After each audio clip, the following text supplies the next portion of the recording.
Hello, welcome back to my channel. सर्वांना श्री स्वामी समर्थ. तर काल आपण व्हिडिओ बघितलेला का गुरुचरित्राला गुरुचरित्र पारायणाला कधी सुरुवात करायची आणि कशी करायची. तर एकदम सोप्या आणि सरळ भाषेत मी समजावण्याचा प्रयत्न केलेला आहे. तर गुरुचरित्राचं पारायण कोण करू शकते आणि कोणत्या काळात करू शकते ते मी इथं तुम्हाला एकदम सोप्या भाषेत सांगणार आहे. का गुरुचरित्राचं पारायण हे प्रत्येक व्यक्तीला करणं शक्य नाही आहे. कारण कसं आहे का जगात असंख्य लोक राहतात, पण प्रत्येक जण गुरुचरित्राचं पारायण नाही करू शकत. कारण त्यांची तेवढी पुण्याई शिल्लक नसतेच का ते गुरुचरित्राचं पारायण करतील. कारण गुरुचरित्राचं पारायण हे तेच लोक करू शकतात ज्यांना गुरूंचा आशीर्वाद असतो आणि त्यांची काही पूर्वजन्माची काही पुण्याई शिल्लक असते. तेच गुरुचरित्राचं पारायण त्यांच्याकडून स्वामी करून घेतात. तर गुरुचरित्राचं पारायण ज्यांना संतती नाही आहे, ज्यांना नोकरी वगैरे नाही मिळत आहे, काही किंवा म्हणजे काही पारिवारिक प्रॉब्लेम चालू आहे, ज्यांचे काही घरात भांडणं वगैरे आहे, काही विवाहित महिला आहे त्यांचे दोघं हजबंड वाईफमध्ये भांडणं चालू आहे, तर अशा वेळेस गुरुचरित्राचं पारायण अवश्य करा. कारण गुरुचरित्र एक असा ग्रंथ आहे त्याचं तात्काळ फळ मिळतं. आणि तुम्ही गुरुचरित्र पारायण करायच्या आधी संकल्प करा आणि स्वामींना प्रार्थना करा का माझी ही इच्छा पूर्ण करा. आणि त्याच्यानंतर गुरुचरित्राला तुम्ही सुरुवात करा आणि लवकरच स्वामी महाराज तुमची इच्छा पूर्ण करतील.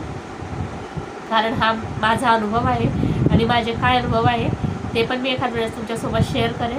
पण मी म्हणजे सर्वांना सांगेल का जर तुमच्या काही लोक कर्जबाजारी असतात, जेणेकरून ते म्हणजे त्यांच्याकडून सहन होत नाही, ते काही जास्त कर्जबाजारी असतात त्यांच्याकडून सहन होत नाही, तर ते शेवटी आत्महत्येचा विचार पण करतात.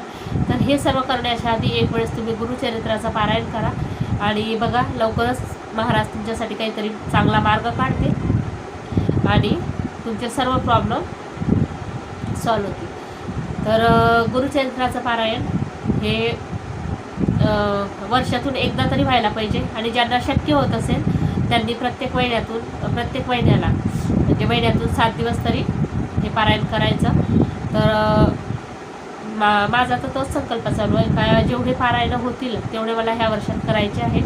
तर मी कालच्या व्हिडिओमध्ये सांगितलंच तुम्हाला का मी आता वटपौर्णिमेच्या दिवशी माझ्या एक पारायणाची समाप्ती झालेली आहे, म्हणजे पौर्णिमेच्याच दिवशी सांगता केलेली आहे मी. तर आता ह्या महिन्यामध्ये पण मला म्हणजे जुलै महिन्यामध्ये पण मला गुरुचरित्राचं पारायण करायचं आहे. पण ते आता कोणत्या दिवशी सुरुवात करायचं आहे ते मी तुमच्यासोबत शेअर करेन. आता अजून नाही सांगू शकत की कोणत्या दिवशी मी सुरुवात करेल पारायणाला. तर तुम्ही कोणत्याही दिवशी आणि कधीही पारायण सुरू करू शकता. फक्त मनाचा पक्का विश्वास पाहिजे आणि आपला संकल्प पाहिजे.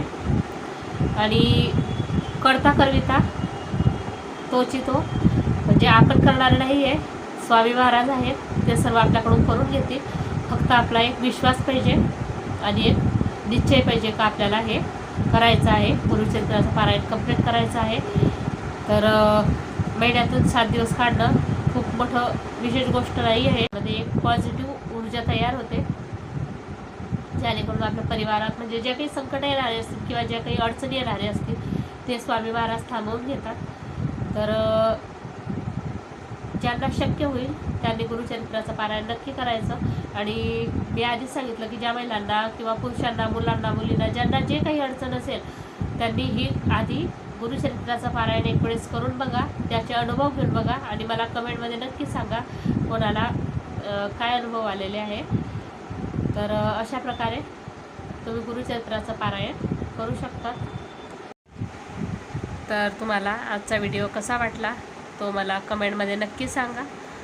आणि व्हिडिओ आवडला असेल तर व्हिडिओला लाईक करा, शेअर करा, कमेंट करा आणि सबस्क्राईब करा. सर्वांना श्री स्वामी समर्थ.